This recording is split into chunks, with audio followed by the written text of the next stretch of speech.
I knew things were going south the moment I walked into the server room Monday morning and heard silence instead of the familiar hum of the cooling fans. That room had been my second home for 8 years, the place where I kept the financial heartbeat of Southwest, building materials alive. Without me, 12,000 construction workers across Texas, Arizona, New Mexico, and Colorado don't get paid. And when construction workers don't get paid, they don't just complain. They shut down their machines and walk off the job. My name is Brian Thompson. I'm 48 years old, and I've been the senior database administrator here since the company was half its current size. I run the payroll backend for everyone from concrete pourers in Houston to crane operators in Phoenix. It's not glamorous work, but it's honest work, and I'm damn good at it. Construction payroll isn't like running numbers for office workers. These guys work in brutal heat and freezing cold on weekends and holidays. They climb steel beams 20 stories up. They pour concrete in 110-degree weather. They put in overtime when storms hit and people need their power restored. They earn every penny, and they deserve it on time. The system I maintain isn't some sleek, cloud-based miracle that sales brochures brag about. It's a beast built on legacy SQL databases, custom scripts, and 8 years of careful patchwork I've applied like a master mechanic restoring a vintage Harley. I know every workaround, every quirk, every potential failure point. When Arizona's prevailing wage laws changed last year, I rewrote the entire calculation engine in 3 days. When OSHA updated their reporting requirements, I built the compliance module from scratch while drinking bourbon and listening to Skynyrd at 2 in the morning. You want to know how complex this really gets? Try calculating overtime for a crew that starts the week in Texas, moves to New Mexico by Wednesday, and finishes the week in Colorado. Every state has different labor laws, tax rates, and union rules. Then add equipment rental time, hazard pay for working near chemical storage, and federal prevailing wages for government contracts. Ashley's Excel sheet was about to meet reality, and reality doesn't care about your pivot tables. But corporate didn't see it that way. They saw an old system that needed modernizing, and they saw me as the obstacle to progress. And that's where Andrew Rodriguez came in. Andrew is the VP of Operations, and more importantly, the chairman's son. 3 months ago, our company was acquired by Rodriguez Family Holdings, a massive construction conglomerate that owns everything from cement plants to equipment rental chains. Andrew arrived with a mission: streamline operations and eliminate redundancies. Translation fire expensive people and replace them with cheaper solutions. I'd met Andrew a few times in passing. He's the kind of guy who wears a suit to construction sites and stays inside his air-conditioned truck while real workers sweat in the sun. He's got an MBA from some prestigious school and believes every business problem can be solved with a PowerPoint deck and buzzwords like digital transformation and operational efficiency. He's never worked a day on a job site, never calculated emergency storm repair overtime, never had to explain to a single mother why her paycheck is late because the system crashed. The meeting happened on a Tuesday. Andrew called me into his office, along with Patricia Williams from HR. Patricia's been here almost as long as I have, but her loyalty has always been to the company, not the people who work for it. She wears that nervous smile of someone who knows bad news is coming, but has to deliver it anyway. Andrew's office looked like a corporate magazine spread glass desk, leather chairs, and a panoramic view of the equipment yard he probably never actually watched. He was tapping on a tablet when I walked in. "Brian," he said, without looking up, "we're restructuring the IT department, moving to a more agile, cost-effective model." I sat across from him. "What does that mean for payroll operations?" "That's where it gets exciting." He finally looked up and flashed a grin. "Ashley just finished her MBA, and she's built an incredible model that's going to revolutionize how we handle payroll. Here's the truth about family businesses: competence always comes second to blood. I'd seen it before, but I honestly thought payroll was too critical for that kind of nonsense. I was wrong. Ashley Rodriguez walked in like she owned the place, which through family connections, she basically did. She was 25, wearing a suit that probably cost more than most of our workers make in a week, carrying an iPad like it was the holy grail of business solutions. "Hi, Brian," she said, extending a perfectly manicured hand. "I've been reviewing your processes. Very thorough, but also very manual. I think we can do better." The way she said manual made it sound like I was using an abacus. Better how? I asked, though the sinking feeling in my gut already told me the answer. Ashley set her iPad on the glass desk and started swiping, with the confidence of someone who's never watched a real system implode. "I've built a comprehensive payroll solution in Excel. It's cloud-based, intuitive, and it can handle all the calculations you're currently doing with those old SQL databases." I stared at her. "Excel? You want to run payroll for 12,000 construction workers with a spreadsheet?" "Not just any spreadsheet," she said defensively. "This uses pivot tables, conditional formatting, automated macros. It's basically a database, just user-friendly." User-friendly. That's what they always say right before everything breaks. I looked at Andrew. "Is this a joke?" "It's innovation, Brian," he said, leaning back in his leather chair. "Ashley's model can reduce processing time by 60% and cut our IT overhead significantly." There it was. Cut IT overhead, meaning cut me. "The payroll run is Friday," I said. "Today's Tuesday. If you're serious about switching systems, you better understand what you're dealing with. This isn't just hours times hourly rate." I started listing it off on my fingers. Prevailing wage calculations for government contracts. Union versus non-union differentials that change based on project type and consecutive workdays. Equipment rental tracking cross-referenced with GPS data. OSHA compliance reporting. And multi-state tax withholdings when a guy starts the week in Texas and ends it in Colorado. Ashley nodded along, but I could see her eyes glazing over. "I've accounted for all of that," she interrupted. "My model includes lookup tables for state regulations and automated tax calculations." Lookup tables. Jesus. The Arizona prevailing wage database alone has 847 job classifications with different rates by county, I said. Union contracts have overtime rules that would give a tax lawyer a headache. Some guys get time and a half after 8 hours, double time after 12, but only on certain projects. Hazard pay kicks in if they're within 500 feet of chemical storage, and even that rate changes depending on what chemicals they're near. Then I looked straight at her. "Ashley, have you ever calculated prevailing wages for a federal highway project?"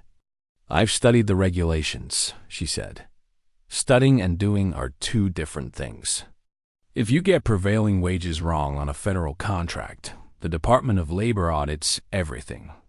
They can fine us retroactively for every single incorrect hour going back 3 years. Andrew waved it off. "We'll have compliance reviews.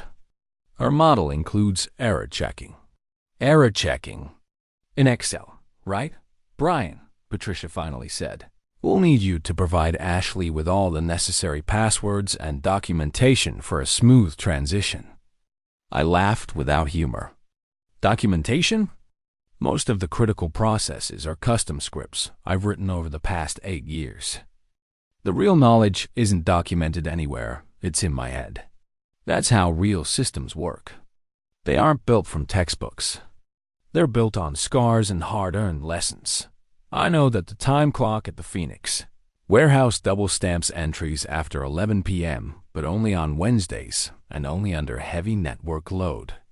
I know the concrete union contract has a forgotten clause on meal breaks that still triggers penalty pay if you miss it. and they were about to replace all of that with an Excel file. Ashley didn't know any of that. She had her pretty spreadsheet with its color-coded cells and flashy formulas. But she'd never had to explain to Big Jim Patterson why his crane operators were suddenly earning less than minimum wage because a calculation went sideways. Then, "We'll need you to document everything before you go," Andrew said. And that's when I knew for sure they'd already made their decision. I was being handed my walking papers and expected to train my replacement. "When's my last day?" I asked. "Friday," Andrew replied. "After the payroll run. We want to make sure there's a smooth transition." "A smooth transition, right? What data did she test us on?" I asked. "Sample data from the HR system," he said. "Plus some theoretical scenarios." Sample data. Theoretical scenarios. She had tested her revolutionary payroll system on make-believe numbers. That was like test driving a race car in an empty parking lot at 5 miles per hour and then assuming it was ready for the Daytona 500. I stood up, my knees popping the way they do when you've been sitting too long or when you're about to make a decision you'll either regret or celebrate later. "All right then," I said. "I guess that's that. Patricia will have your severance paperwork ready by the end of the day," Andrew added. I walked to the door, then paused and turned back to Ashley. "One piece of advice?" She looked up from her iPad, probably expecting some technical tip about file formats or database connections. "When the system crashes," I said, "and it will crash, don't panic. Just remember that 12,000 people are counting on those paychecks to pay rent and buy groceries. Let that guide your priorities." The look on her face told me she still didn't get it. To her, this was just numbers on a screen. She had no idea she was about to be responsible for people's livelihoods. I didn't argue anymore. I didn't try to explain why her approach was doomed to fail like a paper airplane in a tornado. Sometimes, the best teacher is consequences. The next 3 days felt like watching a car crash in slow motion. I spent Wednesday and Thursday doing exactly what they asked, documenting everything I could think of, creating user guides and writing step-by-step instructions. But here's the truth about complex systems that evolve over 8 years. You can't fully document institutional knowledge. You can't write down instincts. You can't capture that gut feeling that tells you something's wrong, even when the numbers look fine. Ashley shadowed me those 2 days, tapping notes into her iPad and asking questions that told me she had no idea what she was stepping into. "Why do you manually verify Arizona's wage classifications?" she asked Wednesday morning as I ran through pre-payroll checks. "Because the state database has been corrupted since 2019, I explained. "The rates show up correctly, but about 3% of the job classifications return the wrong county codes. If you don't catch it, guys working in Phoenix get paid Tucson rates. That's about a $4 difference per hour. Can't we just fix the database? It's a state system. We don't control it. We just work around it." She typed something into her notes. I could see the words, "Fix state database issue," as if that were something she could solve with a phone call by Thursday afternoon. Ashley felt confident enough to start importing real data into her Excel model. I watched her upload raw time files from 47 job sites across 4 states. The spreadsheet instantly started lagging. "It's just loading," she said, hitting refresh again and again while Excel struggled to process 12,000 employee records. But I could see exactly what was happening, circular references. Her formulas were collapsing under the complexity of cascading wage rules. When federal, state, and local requirements can all apply at once, you can't rely on basic lookups. You need layered conditional logic in a precise order. "Ashley," I said carefully, "you might want to test this with a smaller data set. First, it'll be fine," she said. but I heard the doubt creeping into her voice's memory usage spiked, and the program began to freeze. Friday morning arrived. Handoff day. Ashley showed up early with her laptop and the nervous excitement of a rookie driver before their first NASCAR race. "Ready to make history?" she asked, trying to sound confident. I packed my personal items while she set up at my workstation. I took my coffee mug, the one that said "World's Okayest Database Admin." Something told me they were about to need it more than I was. "The bank cutoff for deposits is noon," I reminded her. "After that, no one gets paid until Monday." "Got it," she said, already buried in error messages. I started to leave, then stopped. "Ashley, one more thing. When this goes sideways, and it will, don't just rerun the calculations. Each reprocess creates duplicate entries. Fix the problem first, then rerun." She barely acknowledged me.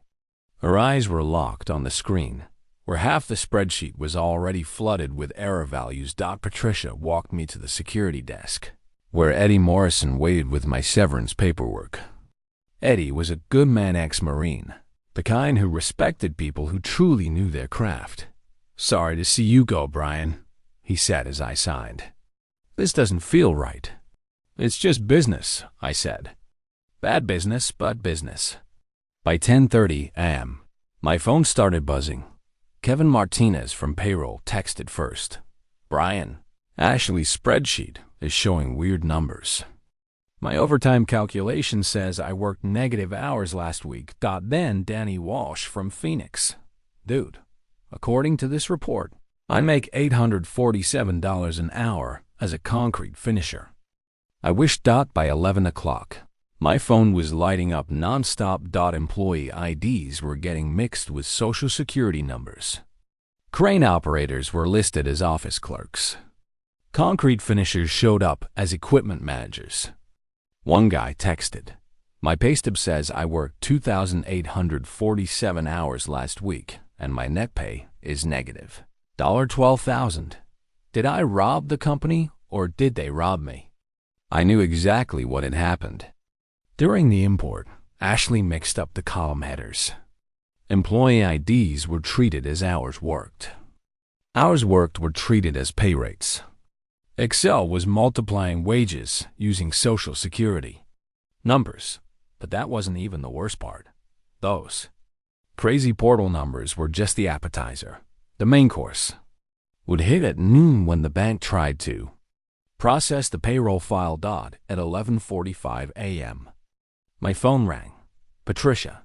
"Brian," she said, her voice shaking. "We need to talk. According to Ashley's file, we owe the federal government $2.3 million in tax withholdings this week, but we only collected $180,000 from employee paychecks."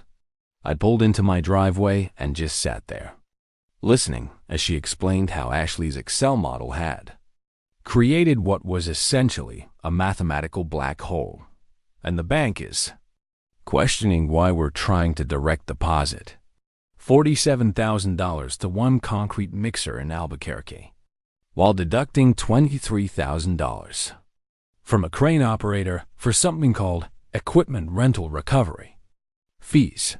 "Has anyone told Andrew yet?" I asked. "He's in meetings all morning." "Figures. Patricia," I said quietly. "You might want to cancel those meetings."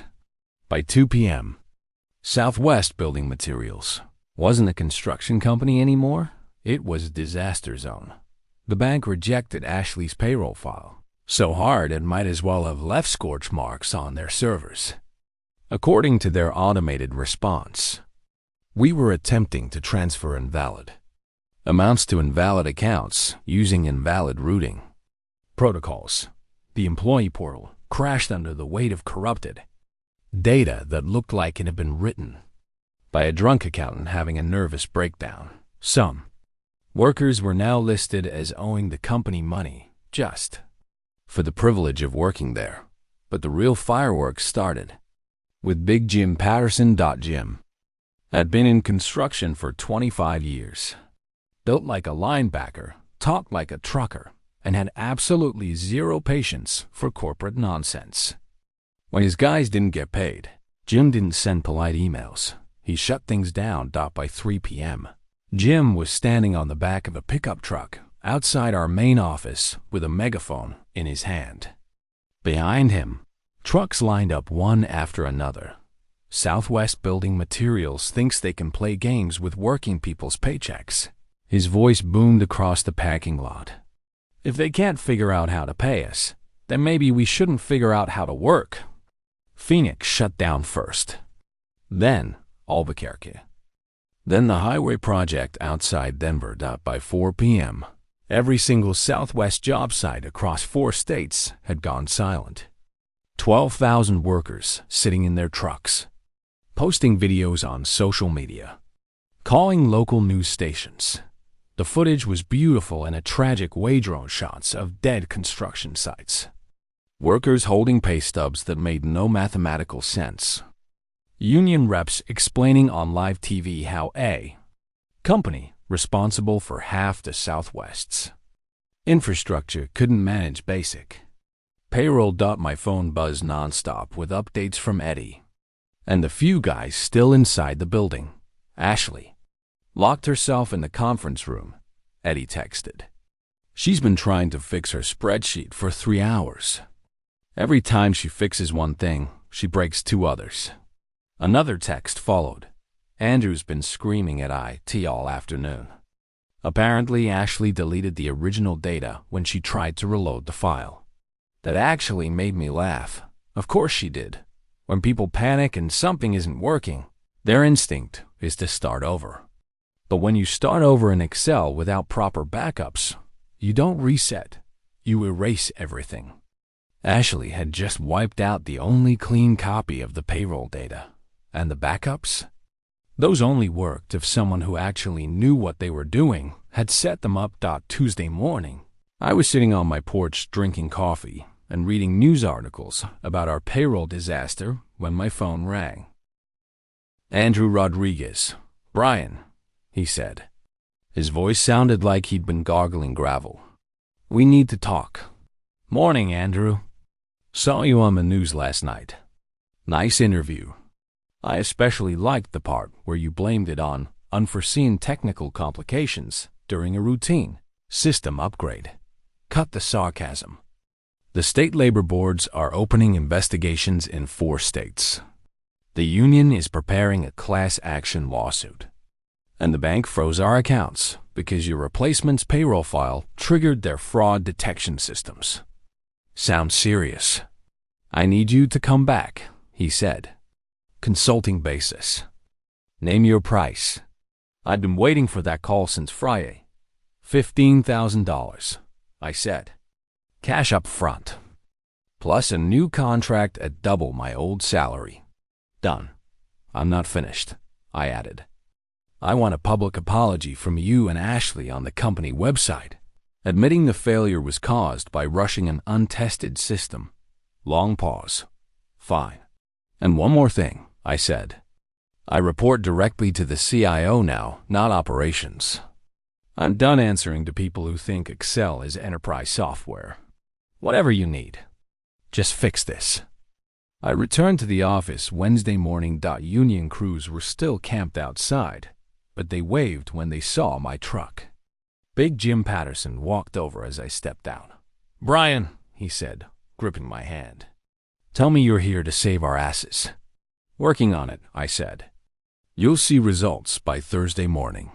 What about back pay for the time we've been sitting here? Every penny. With overtime. I walked inside like I owned the place, because for the next few days, I basically did. The server room felt like coming home. I powered up my workstation and dug through the wreckage Ashley had left behind. Thought it was worse than I expected. She hadn't just corrupted payroll data. She'd locked database tables, created circular references in the tax modules, and somehow convinced the system that we employed 847,000 workers named ERROR. It took me 18 straight hours, but I rebuilt everything from archived transaction logs, real backups, stored on systems Ashley never even knew existed. By Thursday morning, I had a clean payroll file ready. At exactly 6 a.m. I hit transmit. The funds transferred without a single error. 12,000 workers woke up to find their correct paychecks deposited plus overtime for the strike days. Friday morning, I walked into Andrew's office. He looked like he'd aged 10 years in 1 week.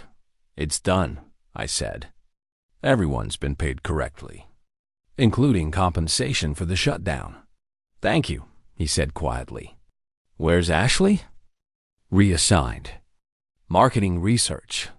Turns out family connections only go so far when you cost the company millions and nearly trigger federal investigations." "And my new office?" I asked. He pointed toward the corner office overlooking the equipment yard. "All yours. We installed a new coffee machine too." I sat at my new desk and watched the sites come back to life. Cranes moving, trucks rolling out, real work resuming. My phone buzzed with a text from Eddie. "Heard Ashley's in marketing now. Think she can handle ad impressions?" I opened my drawer and pulled out the good bourbon, the one I'd been saving. Sometimes the old ways are the best ways. Sometimes experience beats innovation. And sometimes corporate has to learn the hard way that real systems require more than buzzwords and spreadsheets. I poured a shot into my coffee mug and raised it toward the window. Used to keeping the beast running and making sure working people get what they've earned. That's worth drinking to.